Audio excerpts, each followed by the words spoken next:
പ്രിയപ്പെട്ടവരെ നമസ്കാരം. ഞാൻ ദേവരാജ് അമ്പലവൽ. വയനാട് ജില്ലയിലെ മീനങ്ങാടിയിൽ വയനാടിൻ്റെ എല്ലാ ആംബിയൻസോടും കൂടിയ ഒരു ഏക്കർ 70 സെൻറ്റിലുള്ള ഒരു റണ്ണിങ് റിസോർട്ട് വിൽപ്പനയ്ക്കുണ്ട്. നിങ്ങൾ ഈ വീഡിയോയിൽ കാണുന്ന എല്ലാവിധ സൗകര്യത്തോടും കൂടിയ 3 കോട്ടേജുകളായിട്ടാണ്, സെപ്പറേറ്റ് സംഭവങ്ങളായിട്ടാണ്. 7 ബെഡ്റൂം ഉണ്ട്.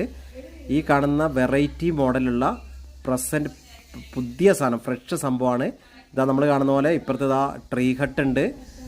താഴെ നല്ലൊരു അതിർത്തി പങ്കിടുന്ന നല്ലൊരു കൊച്ചു പുഴയുണ്ട്, സ്വിമ്മിംഗ് പൂൾ ഉണ്ട്, 2 ഓപ്പൺ വെല്ലുണ്ട്, ലൈവ് ഫിഷ് ഹണ്ട് ഉണ്ട്. നമുക്ക് മീനിനെ പിടിച്ച് അപ്പം തന്നെ കറി വെക്കാം, ഫ്രൈ ചെയ്യാം ഒക്കെ ഉള്ള സൗകര്യങ്ങളുണ്ട്. ചുറ്റും അതിമനോഹരമായൊരു പുഴയുണ്ട്. അപ്പോൾ ഈ ആംബിയൻസിലുള്ള ഒരു റിസോർട്ട് ഇപ്പോൾ കാണുന്ന പോലുള്ള സംഭവം ഇത് ഫ്രഷ് സംഭവമാണ്, ഫ്രഷാണ്. അപ്പോൾ ഇതിന് ആവശ്യപ്പെടുന്ന വില 2 CR ആണ്. വില കുറയും, താഴോട്ട് കിട്ടും. അപ്പോൾ ഇതിനെപ്പറ്റി കൂടുതൽ ഡീറ്റെയിൽസിന് നിങ്ങൾ ദേവരാജ് അമ്പലവൽ എന്ന എൻ്റെ ഫുൾ വീഡിയോ ഇതിൻ്റെ ചാനലിൽ ചെയ്തിട്ടുണ്ട്. വിശദമായ വിവരങ്ങൾക്ക് എന്നെ വിളിക്കുക. ഓക്കെ, വീഡിയോ കാണുന്ന എല്ലാവർക്കും നന്ദി, നമസ്കാരം.